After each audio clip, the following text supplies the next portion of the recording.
Great. So thanks for being here today. This is the contract renewal documents for non-probationary employees, faculty, and it's a Q&A section just to get everything clear.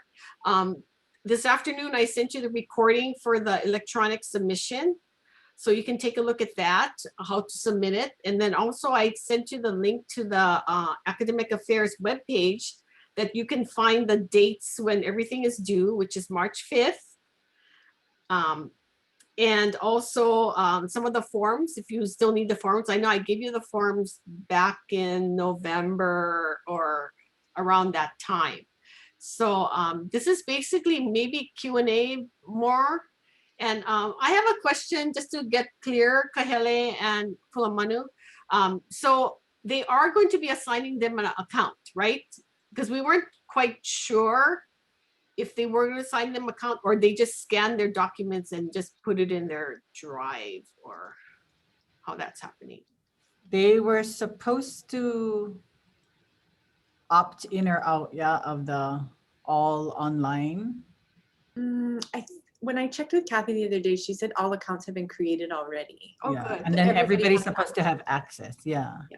But there was a difference between whether you were using the online system or if you were going to, you know, PDF everything and upload. So they were supposed to have made that. Yeah, you guys made that choice already, yeah? I don't know. Did you even get an email? Let me follow up. Yeah, because I've been getting inquiries about that. So that's why I asked Laura the other day. And then that's when that recording was sent to me. So then I sort of figured that they were going to make accounts. Everybody has an account for sure. Okay.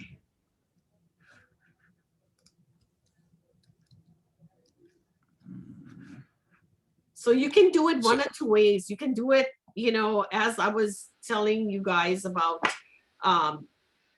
you know, putting all your resources and your things into your drive in a folder and linking it to your account, or you can scan everything, scan your appendices, and then turn it in that way. So that's more like just a hard copy sort of that you just scan.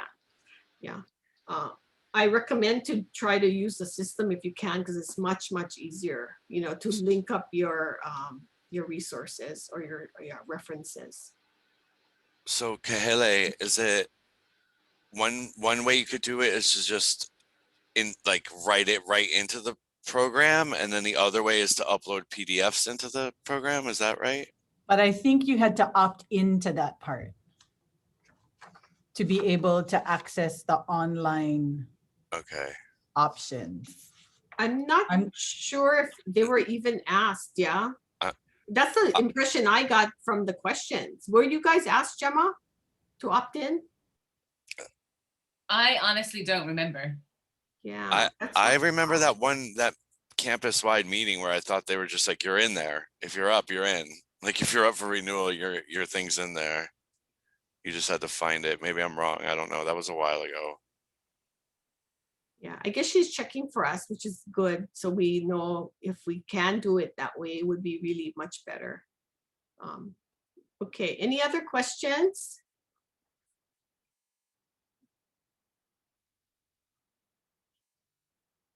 I heard you guys had a ton of questions. Are we waiting for Kahele to get off the phone? I'm just wondering how specific our questions can be. I mean, I guess I'm kind of looking for a little bit of feedback on formatting and those kinds of things. Oh, it can be very specific. Okay. Just ask. Yeah. Okay. So, so last year I kind of changed up my formatting, and my committee didn't like that, and so I'm kind of just looking at what are some ideas or things that I could look at that might be examples of a better approach. Well, you know, in the guidelines, it kind of gives you a format. So I would follow that. I think everybody sort of follows that. Yeah, that's what I did. So you did? Just not, yeah, I went to the trainings that we had, and then I followed that. But yeah, I'm just kind of trying to figure out what I should change this year, or how I should approach it this year. Yeah. It's A little hard to bit. say without looking at your document that you did Mhm. turn in. You have any thoughts about that, Kulamano? What was the question? Sorry, I missed that. The question was that she was asking about formatting. She followed the guidelines, you know, the font, you know how they give you the whole guidelines of how to format it. But she said her committee had said something about to change the format. Well, yeah, they I don't want to like put anybody on blast, but they didn't, what I got back in my letter from them was that they didn't feel that I used a lot of tables and stuff the way that we were shown. I followed the examples. So put like my narratives in the tables rather than just having paragraphs.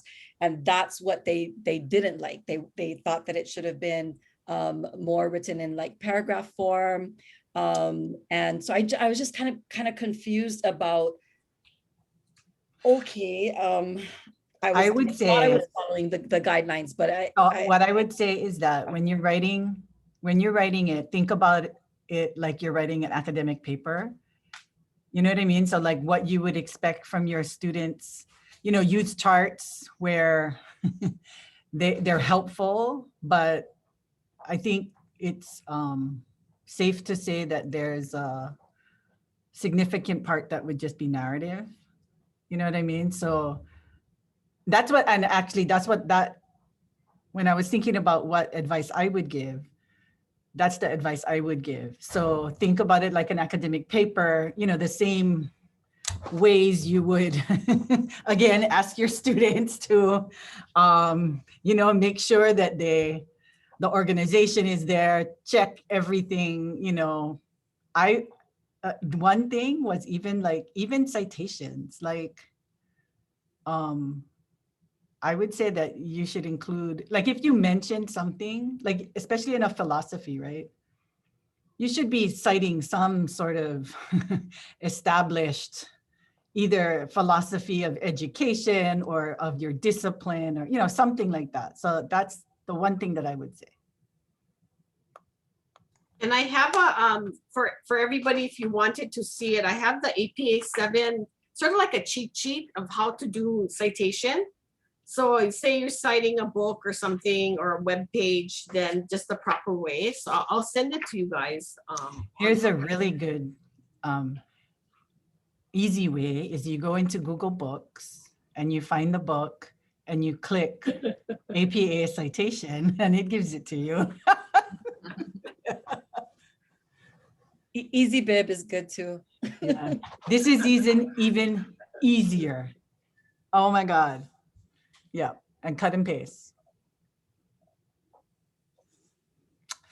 And then I did talk to Kathy. So everybody has an account. And when you go in to look, you are able to use the sections that are there if you want to. So she said, so even if you're using the online interface, you know, like you didn't choose hard copies, because so you had two choices, right? The online and hard copy. Hard copy, you still got a PDF and upload the whole thing, okay? If you chose the online interface, when you go onto your site, you'll see all the established categories, but you don't have to follow them. You can make those your own. So you're able to organize your paper the way you want to. Those are suggested, or, you know, they're just there. You can create your own sections. I did drop a link in the chat. Thank If you. it doesn't work for you guys, can you let me know? This could be the. Just opened it, Kulamano, it works. Okay. Great. So does, I just opened the link too, and it shows me a, it says tenure and promotion and then applications, and then there's a search bar. Is that what I should be seeing?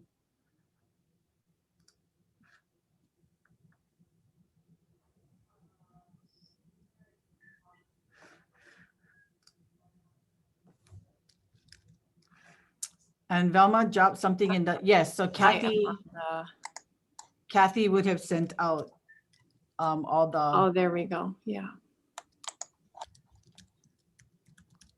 So maybe you can go to your inboxes and check for Kathy Owara and see if she sent you that message. Yeah, because I probably dropped the tenure one in there.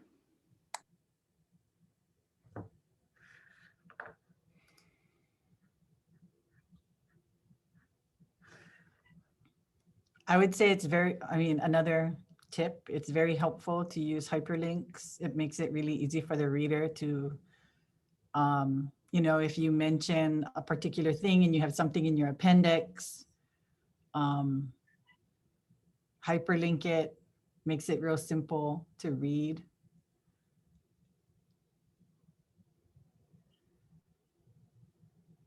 And some people have, I mean, so I've seen people do it in a bunch of different ways.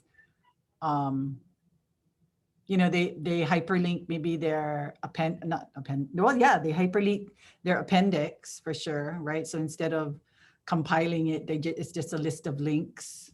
So basically they just uploaded everything into a folder and hyperlinked everything. People hyperlink their table of contents. And then, you know, if they're presenting information on their student evals or a table that outlines their student evals, they'll hyperlink to that.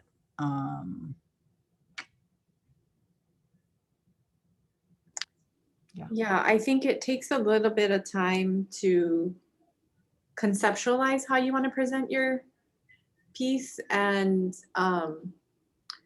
it probably is helpful if you wanted to get together with somebody who has gone up through an electronic portfolio before to kind of get how they presented. I do believe there might be some best practices guidelines as well, like documents that people have agreed to let you see. So there's a whole slew of them in the part of Training. that site. So you can take a look at for examples, and they're very different, a lot of them. Yeah. And so just take a look at a variety of them and then see. People who have put up contract renewal documents. They have all the different stages, you know, tenure, etc. But yeah, just take a look at the examples. And what I would say is that we have that, you know, the guidelines for contract renewal up. Just use that organization because for people who read, we're using this and going through and checking off, you know, what you have. So using the same order is very helpful.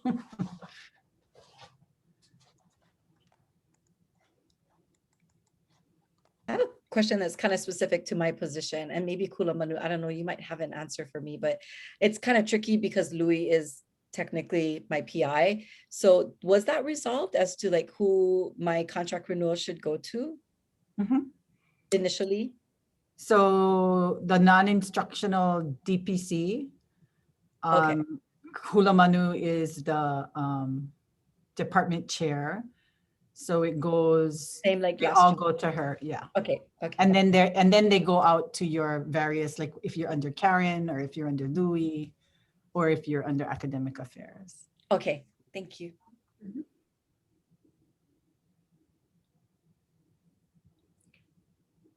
Mike, any questions? Who, me? Yes.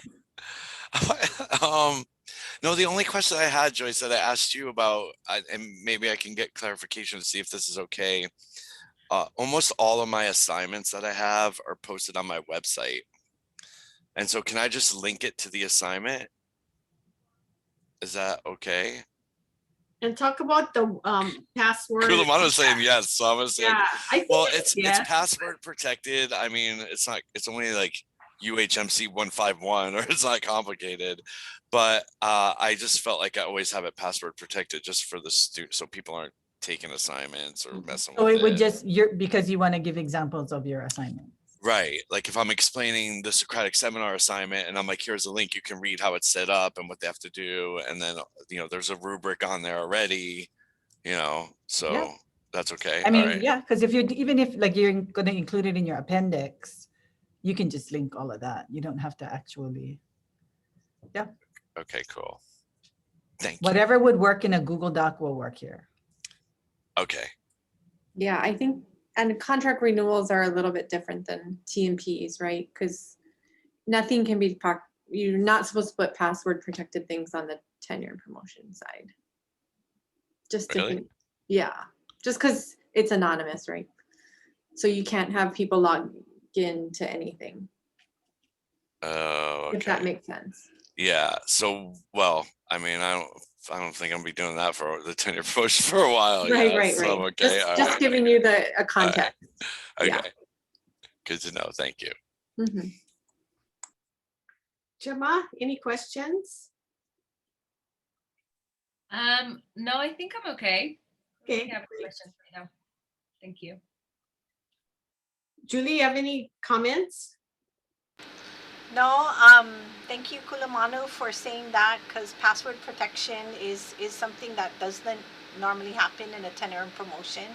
So very true that, because we don't want to make it challenging for your readers, but if you're probably going to disclose that information right up front for them to review your document. So I think that's fine. Yeah. And then the one other thing I would say is that because some of you are grant faculty and your jobs are a little bit different, you might have to include an additional category that better explains what you do. So if you're going through this contract renewal guide and some of this doesn't pertain to you, don't just ignore it, but state something like, because yeah. So state that, as part of my job, we don't do this, please see my job description, someplace, whatever. But if there's stuff that this format doesn't provide for, find, look for a good place for it, because we don't want you to not talk about things that you do just because it's not in here. And, like some of your jobs are really different. So just make sure you find someplace to put it in there.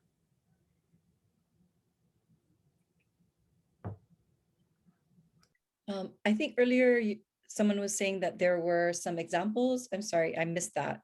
Where can Yeah, I find? it's in the site. I think it's on the upper right. I kind of forget where exactly it is, but it's on that site. On resources up on the top right corner, there might be a drop down.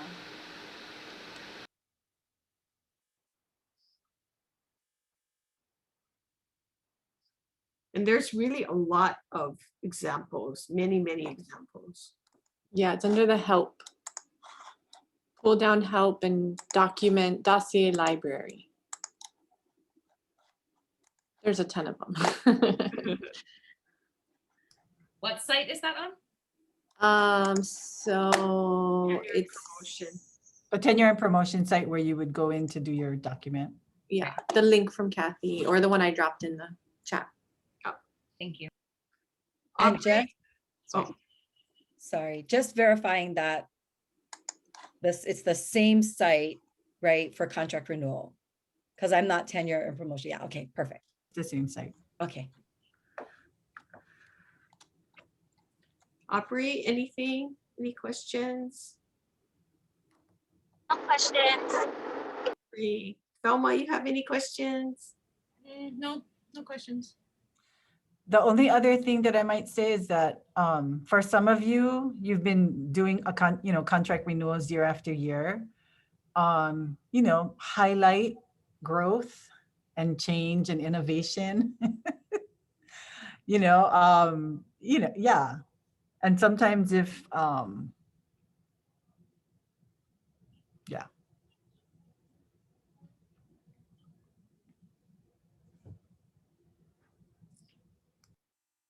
Okay, so we have 3 more weeks around to getting things together. Be sure to have someone review your documents beforehand. Just read it out, readability. And I'm sure Kahele and Kulamanu are open to further questions if you have it. And I know Brian Combe wanted to be here, but I guess he didn't make it. But if no other questions, we can end here. I have a question. Oh, okay. I'm sorry. I just read the point 1.1 and 1.2 page, you know, where we have to do our position and the department chair signatures, I guess. Can we do that like first now, or do we need to wait till all our stuff is done? I mean, is there You can begin to put stuff up for sure. because it says it needs to be verified. So I'm like, I don't know what, like, because it says you must complete and sign this form, right? And have it verified and signed by your department chair. And upload. Oh, are you talking about the paper app? Yeah, the one you. Oh, see, I don't know if that's route because it's normally filled out in the online or the electronic ones. Yeah, I don't think we have to do that, but let Oh. me make sure. Yeah, we'll double check. It is their first time using contract renewals, right? So Because Kathy's statement is applicants will forego using the usual contract renewal forms issued by UHCC each year, Right. except for application pages 1.1 to 1.2. So it's kind of like we kind of still do the old way then? I don't know. oh, contract. Oh, then you must have to upload it. That must be what it is. Yeah. Okay.